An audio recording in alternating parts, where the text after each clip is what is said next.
Hello guys! Welcome back sa ating YouTube channel. I am Kuya Al, Billiard Hall Business Owner here in Puerto Princesa, Palawan. At nandito ako ngayon sa aming bilyaran kung saan meron kaming 5 billiard tables.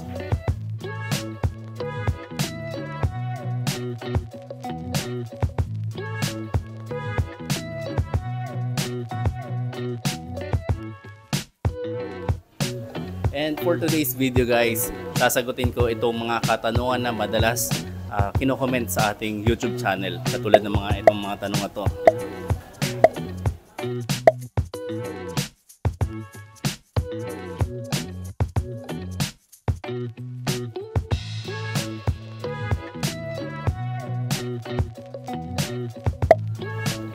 Yan po ang madalas na itinatanong ng mga ating mga viewers. So sasagutin natin yung mga katanungan na yan.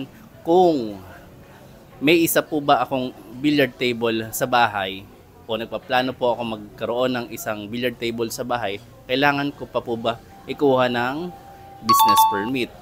Oo nga no, isang mesa lang naman, kailangan pa po ba ikuha ng business permit? Ang sagot ko po dyan ay pwedeng hindi nyo na po kuhanan yan ng business permit kung pang personal lamang nyo siya gagamitin. Kung para lang sa mga bisita ninyo, may mga okasyon, pag may mga gathering dyan sa inyo, basta kayo lamang ang gagamit. Pero kung ipapagamit nyo na siya, palalaruan nyo na siya, pagkakakitaan nyo na siya, yan, kailangan nyo na po ikuha ng business permit. Kasi i-open nyo na siya sa public, so kailangan nyo na siyang idaan sa legal na proseso. Kung paano kumuha ng business permit, ay yan po ay marami po dyan sa YouTube channel kung paano mag-register ng business permit. Kasi ako po ay nakalimutan ko na ho, dahil 10 years ago pa ho ako nag-open ng business. 10 years ago pa ako nag-register ng business. So ngayon ang ginagawa ko na lang, renew na lang ng renew. Kada taon parang yung iba nagpa-update ng requirements. So search nyo na lang yung latest na paano kumuha ng business permit. So wag po kayong matakot na kumuha ng business permit, dahil yan po ay protection nyo po.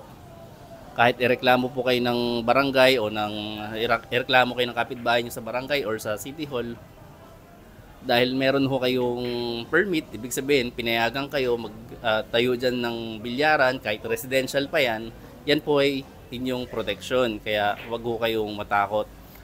At magandang nasa legal na rin po ang inyong pagnenegosyo ng bilyaran. Basta't wala naman pong ginagawang illegal sa inyong bilyaran, ay tuloy-tuloy po ang inyong magiging negosyo. Hindi ko kayo ma-raid or mapapasara o mako-confiscate ng mga gamit dyan sa inyong bilyaran. At basta may permit ka, kampante ka na magpalago ng negosyo dahil legal kang nag-ooperate. So yun po, sana po nasagot ko po ang inyong mga katanungan. At comment lang po kayo sa aking YouTube channel kung may mga katanungan pa po kayo, at kung may mga kulang pa ho sa sinabi ko ngayon, i-comment nyo lang po diyan para po makita rin ng mga viewers natin kung ano pa yung dapat nating malaman.